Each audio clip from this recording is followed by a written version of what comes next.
Hello and welcome to the episode number 2 of weekend technical talk. पिछले episode में हमने देखा था निफ्टी फार्मा और निफ्टी ऑटो को हमने वहाँ पे एनालिस किया था और उसके बारे में बात की थी कि उसमें किस तरीके के मूवमेंट आ सकते हैं। ठीक है, तो निफ्टी ऑटो में लगभग हमने डेली चार्ट में जब हमने देखा था तब एक बहुत बड़ा एक मूवमेंट आया था निफ्टी ऑटो में। और Nifty pharma as it is और थोड़ा सा जैसे मैंने बताया था कि वो बहुत ज्यादा भाग चुका है, तो थोड़ा सा वहाँ पे कूल डाउन होगा, तो वो सेम उस तरीके से चला। तो आज हम निफ्टी बैंक निफ्टी की बात करेंगे और साथ में सारे सेक्टोरल इंडेक्सेस की हम यहाँ पे बात करने वाले हैं। तो वन बाय वन स्टार्ट करते हैं। ठीक है, सबसे पहले देखते हैं हम निफ्टी को। तो निफ्टी जब हम निफ्टी को देखते हैं डेली चार्ट में, तो मुझे यहाँ पे सबसे ज़्यादा हमें दो इम्पोर्टेंट लेवल हमें देखने चाहिए। जो एक करेक्शन आया था 10 जुलाई को, वेंसडे के दिन। तो जो इसका लो है 24,150 के आसपास का, 150 140 के आसपास का, वो सबसे ज्यादा इंपॉर्टेंट है हमारे लिए, राइट। उससे भी ज्यादा इंपॉर्टेंट लो मेरे लिए ये है जहाँ पे 24,200 का ये जो लो इसने बनाया था उस दिन भी, जहाँ पे थोड़ी सी बेरिशनेस थी मार्केट में, अल्दो मार्केट ने थोड़ा सा ऊपर जाके बंद किया। फिर भी अगर ये लो, अगर ये इंटैक्ट रहता है 24,200 का, तो हमें यहाँ पे और थोड़ी सी अच्छी खासी यहाँ पे बुलिश मूवमेंट हमें यहाँ पे आ सकती है due to Nifty IT and all that sectors, जैसे हम आगे बात करेंगे जिसकी हम लेकिन यहाँ पे जब हम वीकली चार्ट देखते हैं निफ्टी का, सेकंड, जब हम वीकली चार्ट हम देखते हैं यहाँ पे निफ्टी का, तो मुझे थोड़ी सी कंसर्न यहाँ पे इसलिए है क्योंकि जितने भी प्राइस एक्शन के पुजारी होंगे, राइट, वो इस कैंडल को ना जस्टिफाई कर ही नहीं पाएंगे। आप ये कैंडल देखो, ठीक है, इस कैंडल को वो जस्टिफाई कर ही नहीं पाएंगे। लगभग ये 10% का मोमेंट था एक हफ्ते में। ठीक है, ये 10 जुलाई का एक एक कैंडल थी, शायद उसके पहले करेक्शन आया था।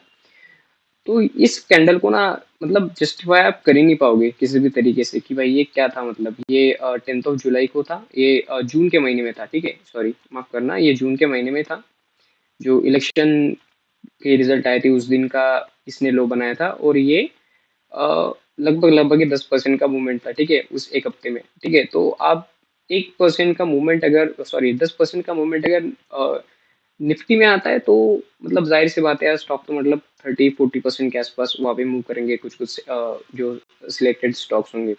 ओके, तो हम इस मूवमेंट को हम जस्टिफाइड नहीं कर सकते कोई भी। ठीक है, तो यहाँ पे उसके बाद थोड़ा सा कंसोलिडेट हुआ, फिर एक ब्रेकआउट आया, और यहाँ पे एक हफ्ता, 2 हफ्ते और 3 हफ्ते हो गए मार्केट में एज सच कोई भी बेयरिश कैंडल नहीं बनी है।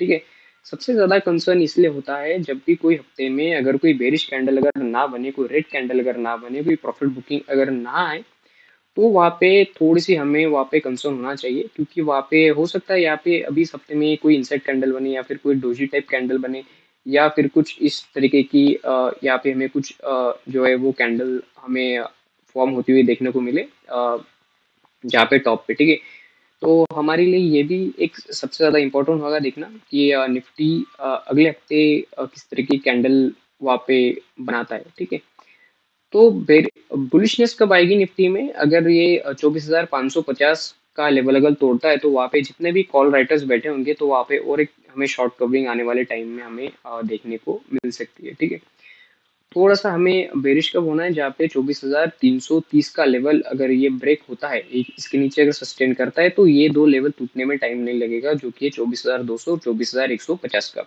राइट। और मैं ऐसा क्यों कह रहा हूँ, क्योंकि ये टेस्ट हो चुका है बार बार। ठीक है, क्योंकि यहाँ पे भी ये देखो, ये एक बार यहाँ पे टेस्ट हो चुका है, फिर मार्केट नीचे यहाँ पे भी टेस्ट हो चुका है, फिर एक बार और नीचे यहाँ पे टेस्ट हुआ है। और पिछले पिछले फ्राइडे को भी, सॉरी थर्सडे को भी ये टेस्ट हो चुका है लेवल। तो ये मार्केट इतना ज्यादा यहाँ पे मतलब नहीं रुके। अगर सेलिंग अगर आनी होगी, तो वो अगले हफ्ते के 1-2 दिन में ही आ जाएगी। ठीक है, और मार्केट में फिर 24-23 तारीख को बजट भी है, तो मार्केट शायद उसके लिए भी वेट कर रहा है। ठीक है, तो ये लेवल से निफ्टी के बात करते हैं हम बैंक निफ्टी की। तो बैंक निफ्टी में जो हमें लेवल्स दिख रहे हैं यहाँ पे, बैंक निफ्टी डेली चार्ट में आप देखो यहाँ पे, ठीक है, डेली चार्ट में बैंक जो निफ्टी के लिए सबसे बड़ी कंसर्न होगी ना, वो बैंकिंग स्टॉक्स ही होने वाले हैं। बैंकिंग स्टॉक्स में भी सिलेक्टेड मैं बात करूंगा, तो पीएसयू जो बैंकिंग है हमारी, वो होने वाली है। अब बैंकिंग सेक्टर में देखो, बैंक निफ्टी ना बहुत बार टेस्ट हो चुका है इस लेवल, एक, दो, ठीक है, यहाँ पे ये तीसरी कैंडल, ठीक है, यहाँ पे चौथी कैंडल, पांचवी कैंडल और एक छठी कैंडल भी सेम लेवल पे यहाँ पे बनी है। ठीक है, तो जो निफ्टी के लिए सबसे बड़ी कंसर्न रेस करेगा, अगर निफ्टी को ऊपर जाना है 25,000 तक तो भाई वो चले जाएगा, ठीक है। जैसे निफ्टी आईटी में मूवमेंट आया था वैसे कोई एक दूसरे सेक्टर को वहाँ पे भगाया जाएगा, बाइंग की जाएगी और निफ्टी को एक टॉप तक पहुंचा जाएगा, राइट। लेकिन जो सबसे बड़ी कंसर्न क्रिएट करेगा निफ्टी के लिए वो करेगा निफ्टी बैंक, ठीक है। ये देखो आप यहाँ पे ये जो लेवल है ना ये सबसे ज्यादा इंपॉर्टेंट है। इस कैंडल का जो हाई है, इस कैंडल का हाई आप एक बार मार्क करके रख लेना, ठीक है। इस कैंडल का है, इस कैंडल के ऊपर अगर बैंक निफ्टी अगर निकलता है दैट इज 52,830 के ऊपर बैंक निफ्टी निकलता है, तो ये जो यहाँ पे ये गैप जो पेंडिंग है ना, ठीक है, यहाँ पे क्लोजिंग प्राइस थी और यहाँ पे नीचे ओपन हुआ था बैंक निफ्टी, ठीक है। तो ये जो गैप जो यहाँ पे पेंडिंग है बैंक निफ्टी के पास, इस गैप को फिल करने के लिए मे भी ये यहाँ तक जा सकता है अगर मार्केट में बुलिशनेस अगर कंटिन्यू रही तो, ठीक है। तो यहाँ पे और एक ब्रेकआउट के बाद हो सकता है हमें 300 से 350 पॉइंट का एक मूवमेंट हमें देखने को मिले। अगर ऐसा नहीं होता है, ठीक है, तो हमें एक अच्छी खासी डाउनसाइड यहाँ पे बैंक निफ्टी में आने वाले टाइम में मिल सकती है अगर बैंकिंग के स्टॉक प्रेशर में रहे तो। उसका एक सबसे बड़ा एक कंसर्न यहाँ पे भी रेज किया जा रहा है, जितने भी अभी HDFC बैंक के रिजल्ट्स आए, ठीक है, उनका भी एक सबसे बड़ा कंसर्न ये था कि डिपॉजिट्स बैंक के पास आ नहीं रहे, तो पैसे जा कहाँ रहे, पैसे मार्केट में आ रहे, ठीक है, म्यूचुअल फंड में पैसे जा रहे, जो एक कम इंटरेस्ट रेट पे आम जनता से बैंक्स पैसे लेते थे और उसको डिस्ट्रीब्यूट करते थे आगे, लोन देते थे बिजनेस के लिए या फिर होम लोन देते थे, कार लोन देते थे, उसके ऊपर जो इंटरेस्ट कमाते थे 12% 15% का, और जो हमें इंटरेस्ट देते थे वो हमें 3 या 4% का हमें इंटरेस्ट देते थे हमारे डिपॉजिट पे। ज़्यादा से ज़्यादा हमें अगर FD अगर हमने कर रखी है तो हमें 6% या 7% का इंटरेस्ट मिलता था, ठीक है। तो जो वो एक इनकम थी या फिर वो जो सस्ते डिपॉजिट थे बैंक्स के लिए वो ऑलमोस्ट मतलब खत्म हो चुके हैं बैंक्स के लिए, क्योंकि यहाँ पे 21 या 22 हज़ार करोड़ की इस महीने की जो SIP थी, रिकॉर्ड SIP थी, तो उनको बोरो करना, पैसा बोरो करना पड़ रहा है बैंक्स को RBI के पास से हायर इंटरेस्ट रेट पे, क्योंकि RBI जब पैसा देती है तो वो भी इंटरेस्ट लेती है उनसे। तो वो एक सबसे बड़ी कंसर्न बैंकिंग सिस्टम में अभी ये आने वाले टाइम में हो सकता है हो, ठीक है, जो हमें देखने को मिलेगा अगले हफ्ते की क्या कैसे कुछ बैंक निफ्टी अभी परफॉर्म करेगा।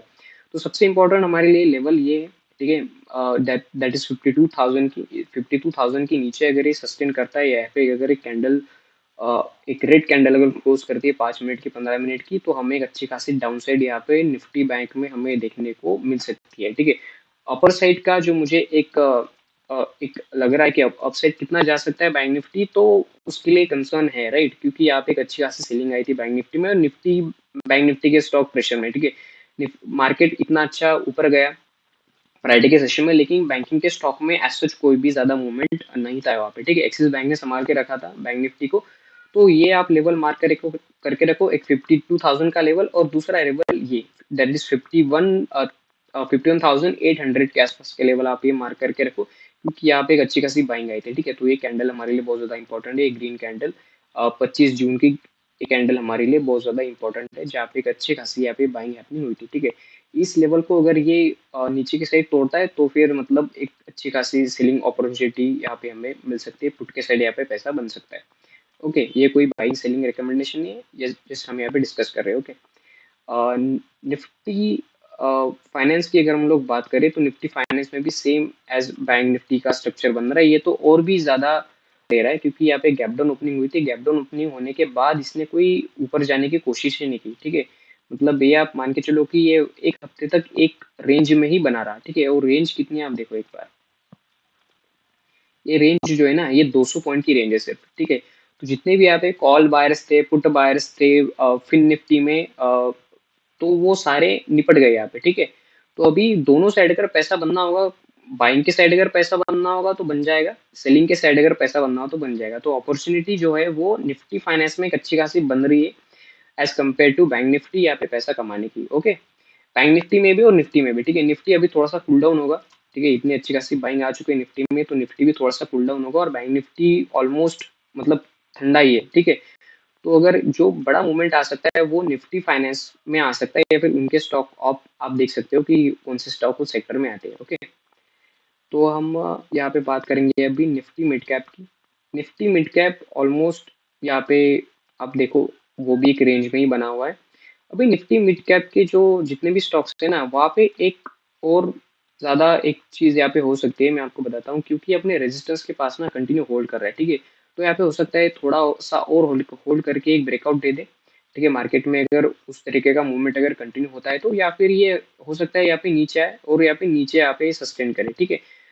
तो हो सकता है कि ये नीचे आए, नीचे आके यहाँ पे सस्टेन करे और सस्टेन करके फिर एक डाउन साइड जर्नी अपनी स्टार्ट करे। एंड द रीजन बीइंग कि मिड कैप के स्टॉक पिछले कुछ दिनों में ना बहुत ज्यादा भाग चुके हैं, ओवर वैल्यूड हो चुके हैं ऑलमोस्ट, ठीक है। बहुत ज्यादा स्टॉक ऐसे हैं जो ओवर वैल्यूड हो चुके हैं, ठीक है। अगर आप इसका वीकली चार्ट भी अगर आप देखोगे ना, तो यहाँ पे कोई सिग्निफिकेंट करेक्शन यहाँ पे नहीं है वीकली चार्ट में, ठीक है। ये कंटिन्यू ऊपर जा रहा है, कंटिन्यू। अगर अब हम इंडेक्सेस की अगर हम बात करें, यहाँ पे निफ्टी मिड कैप की जो इलेक्शन के दिन का लो था, उससे लेके आज तक अगर हम निफ्टी मिड कैप को देखें तो ऑलमोस्ट 20% भाग चुका है, ठीक है।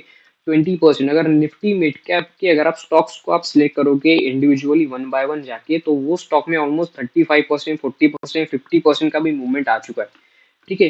तो इतना ज्यादा वैल्यूएशन क्या इस लेवल पे सस्टेनेबल है, ये भी चीज यहाँ पे देखनी होगी हमें निफ्टी मिड कैप के स्टॉक्स के लिए। ओके, अब हम बात करते हैं निफ्टी एफएमसीजी सेक्टर की। एफएमसीजी सेक्टर ने अपना एक नया ऑल टाइम हाई बनाया है। जैसे हम देख सकते हैं यहाँ पे जो ऑल टाइम हाई इसने लगाया था वो 1 जन 24 को लगाया था। उसके बाद इसमें करेक्शन रहा अच्छा खासा, उसके बाद इसने ट्राई किया था फिर से यहाँ पे ऑल टाइम हाई लगाने का, नीचे आया और एक एन पैटर्न का यहाँ पे कंफर्मेशन यहाँ पे हुआ है, ठीक है। अभी अब क्या हो सकता है कि यहाँ पे लोग ना रश करेंगे निफ्टी एफएमसीजी के स्टॉक्स को खरीदने के लिए, ठीक है। तो वो रश, जैसे मैंने आपको बताया था कि मैंने आपको निफ्टी फार्मा के बारे में भी बताया था, निफ्टी ऑटो के बारे में भी शायद मैंने आपको बताया था कि यहाँ पे रश मत करो किसी भी चीज को लेके, खास करके ऐसे सेक्टर को लेके जो अपने ऑल टाइम हाई पे चल रहा है ऑलरेडी, ठीक है। क्योंकि जब उसमें प्रॉफिट बुकिंग आएगी तो सबसे पहले आप ही बाहर निकलोगे, ठीक है। क्योंकि जो जितने भी स्मार्ट लोग होते हैं उन्होंने यहाँ पे खरीदा होगा, ठीक है। जितने भी एक्सपीरियंस लोग हैं मार्केट में उन्होंने शायद यहाँ पे खरीदा होगा, ठीक है। यहाँ पे खरीदा होगा, वो यहाँ पे हो सकता है अपना प्रॉफिट बुक करके निकल जाए, ठीक है। आप यहाँ पे खरीदोगे, क्यों आप खरीदोगे? क्योंकि ऑल टाइम हाई का ब्रेकआउट दिया है, ठीक है।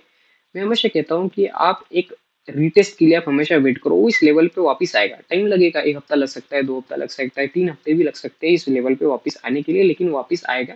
हमें एक अच्छे वैल्यूएशन पे हमें स्टॉक्स मिलेंगे जहाँ पे हम खरीदारी कर सकते हैं, ठीक है। तो रश मत करो यहाँ पे कोई भी, क्योंकि अगर आप यहाँ पे खरीदोगे, आप मान के चलो आपने अगर यहाँ पे खरीदा, ठीक है, यहाँ पे कहीं पे अगर आपने खरीदा निफ्टी एफएमसीजी के स्टॉक्स को, जब करेक्शन आएगा, ठीक है, तो करेक्शन जब रीटेस्ट के लिए आएगा तो करेक्शन करीब 2 या 3% का आ सकता है इंडेक्स में।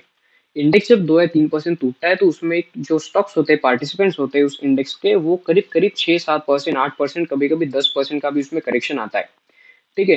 अगर आप यहाँ पे कर दोगे ऑल टाइम हाई को और 10% के करेक्शन में होगे, तो ना तो आप एवरेजिंग कर पाओगे, ठीक है, अच्छे स्टॉक्स को, और आप अपना स्टॉप लॉस बुक करके आप बाहर निकल जाओगे। स्टॉप लॉस बुक करके बाहर निकल जाओगे तब जाके वो स्टॉक्स चलने लगेंगे, तो उसका कोई मतलब नहीं है।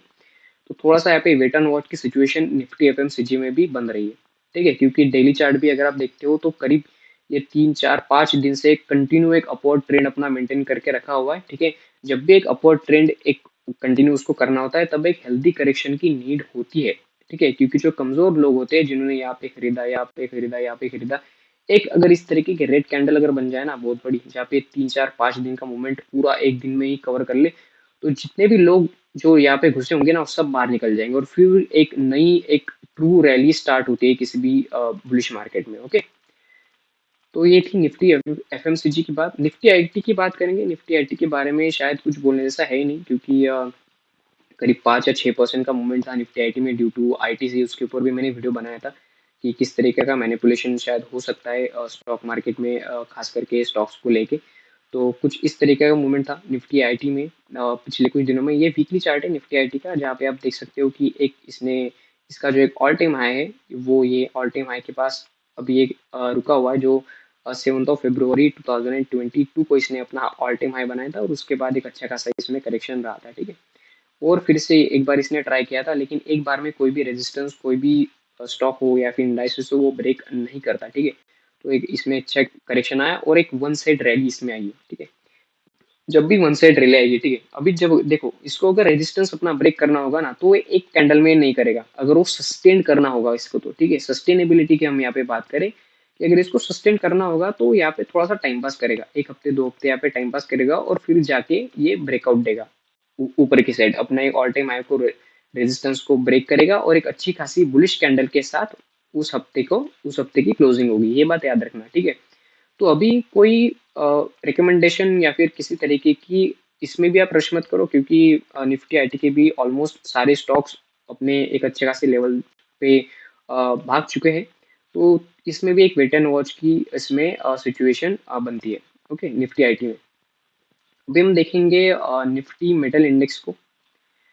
निफ्टी मेटल इंडेक्स को जब हम वीकली चार्ट में हम इसको एनालाइज करते हैं तो निफ्टी मेटल इंडेक्स के स्टॉक्स मुझे थोड़ा सा यहाँ पे डाइसी लगते हैं, क्योंकि निफ्टी मेटल्स के जो पूरी जो डिमांड एंड सप्लाई का जो एक खेल चलता है वो चलता है ग्लोबल डिमांड के ऊपर। ठीक है, चाइना की डिमांड, चाइना से कैसी डिमांड आ रही है, या फिर इंडिया में किस तरीके की इंफ्रास्ट्रक्चर पे इन्वेस्टमेंट किया जा रहा है, कैपेक्स कितना है गवर्नमेंट का, गवर्नमेंट कितना स्पेंड करेगी अगले आने वाले 6 महीने में या फिर एक साल में, उसके ऊपर मूवमेंट निफ्टी मेटल्स की डिसाइड होगी हमेशा।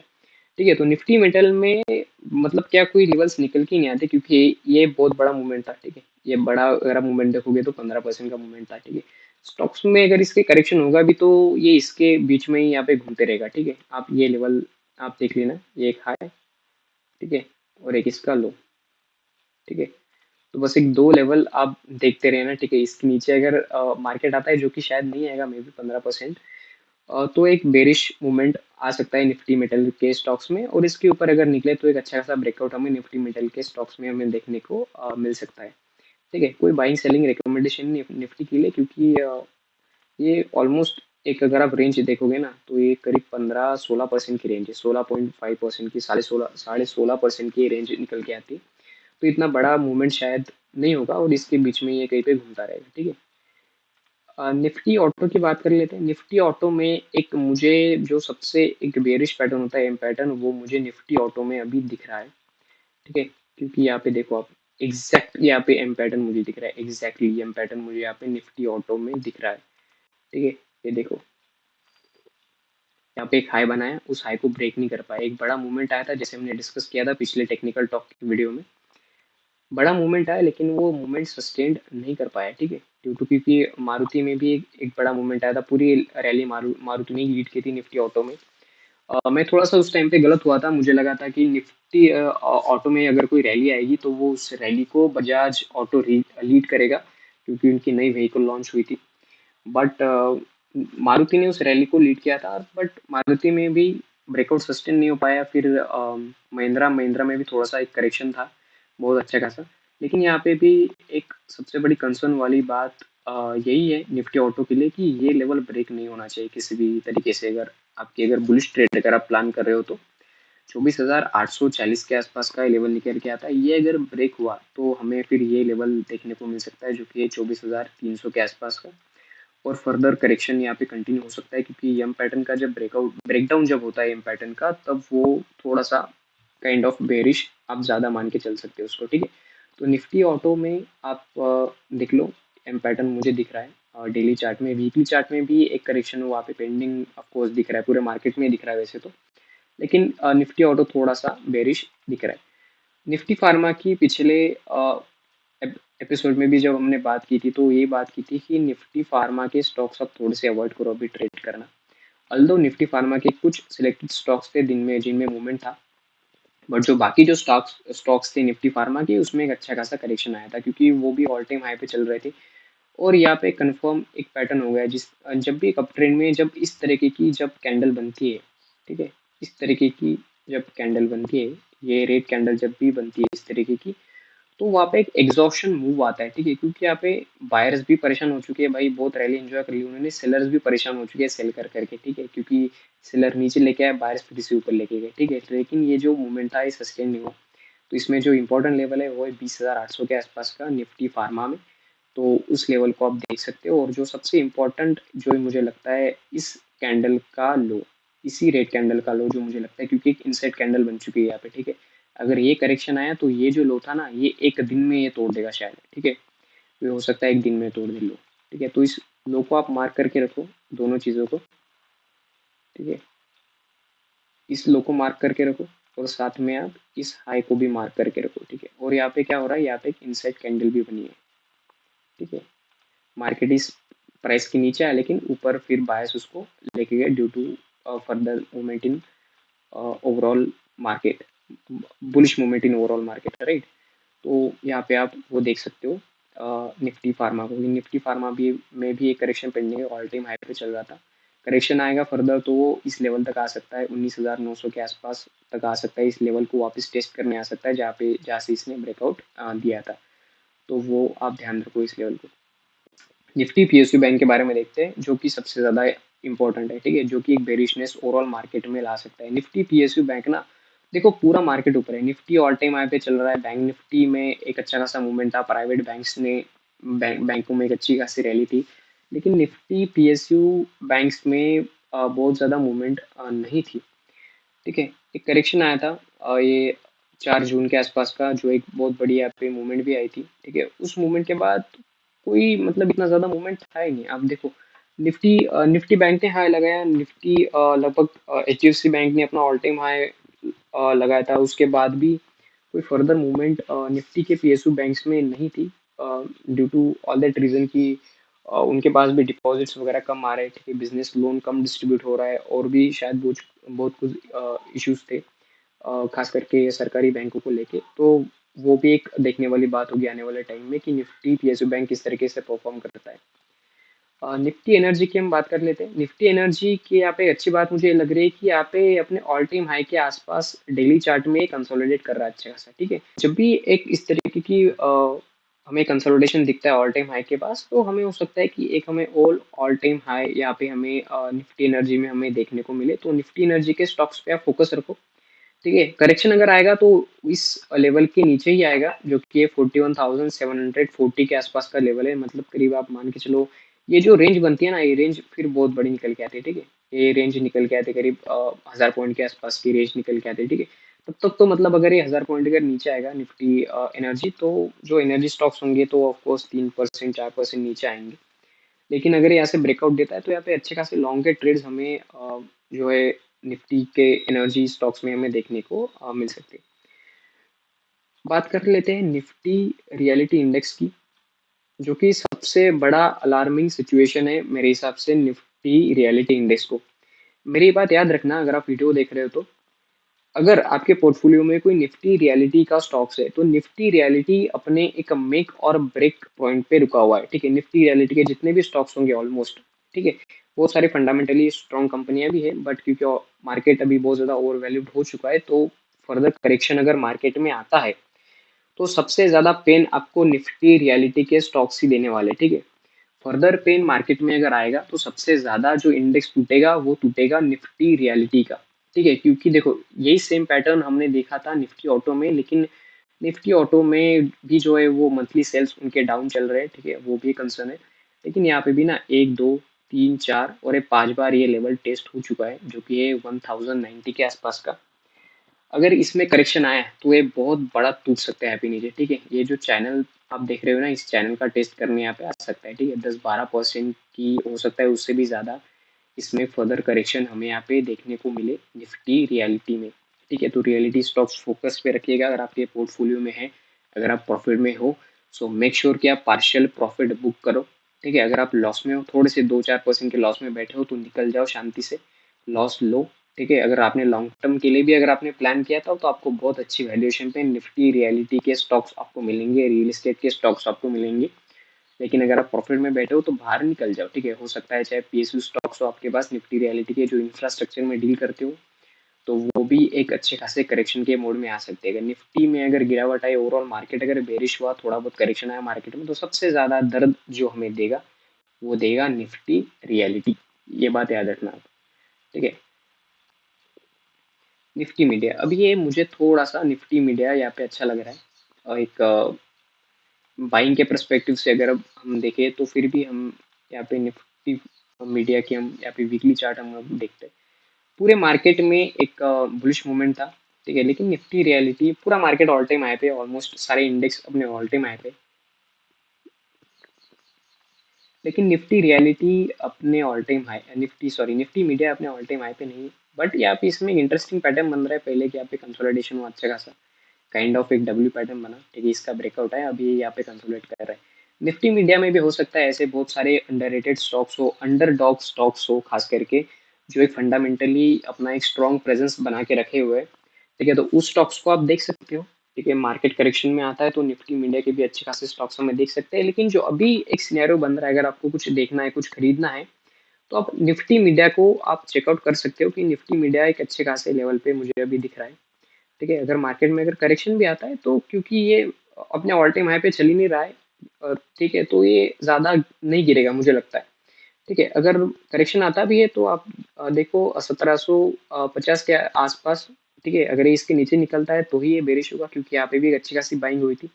तो इतना ज़्यादा यहाँ पे बेरिश नहीं होगा। अगर इसमें करेक्शन आता भी है तो मुझे लगता है कि ये करेक्शन यहाँ तक ही आ सकता है। ठीक है, ये करेक्शन होगा शायद 10% के आसपास का करेक्शन हो सकता है।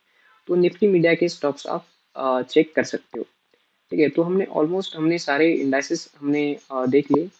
ठीक है, तो ये थे जो मेन इंडाइसेस थे हमारे पूरे मार्केट के, निफ्टी एफएमसीजी आईटी हमने सब देखा। क्या निफ्टी 25,000 तक जा सकता है? तो उसका आंसर है हाँ और नहीं। अगर टैक्स रेट में अगर कुछ कम ज़्यादा अगर कुछ गवर्नमेंट ने किया, कम अगर किया, तो हो सकता है मार्केट में एक और ज़्यादा एक बहुत तूफानी यहाँ पे रैली आ जाए 200-300 पॉइंट की, 400 पॉइंट की। लेकिन अगर गवर्नमेंट अगर उस तरीके से अगर नहीं सोच रही, और जो एफएनओ के बारे में जो सेबी सख्त हुई है, अगर उसका अगर कुछ इम्पैक्ट दिखे, या फिर हम जैसे कि सभी लोग करेक्शन का वेट कर रहे हैं, क्योंकि ऑलमोस्ट सभी अच्छे खासे प्रॉफिट में बैठे हैं जिन लोगों ने भी खरीदा था। लेकिन जितने भी लोगों ने पिछले 1 महीने में, 2 महीने में, या फिर 3 महीने में अपने पोर्टफोलियो बनाए थे, अगर वो अच्छे खासे अगर प्रॉफिट में 10%, 20% के प्रॉफिट में, तो उनके लिए मैसेज एक ही होगा कि भाई निकल जाओ। ठीक है, क्योंकि अगर मार्केट में अगर करेक्शन आया तो आप शायद हो सकता है अगले 6 महीने तक भी ना निकल पाओ। ठीक है, क्योंकि अगर निफ्टी गिरेगा ऑलमोस्ट, तो मुझे लगता है कि अच्छा खासा स्टॉक्स भी गिरेंगे, जो कि ओवर वैल्यूड ऑलमोस्ट है सारे स्टॉक्स। तो ये था हमारा weekend technical talk about all the sector and all the indices. हमने था मार्केट पे, मैं कोई से भी रजिस्टर्ड पर्सन नहीं हूँ। आप अपने खुद रिसर्च करो और आप खुद अपनी इन्वेस्टमेंट और ट्रेडिंग डिसीजन बनाओ। Thank you so much.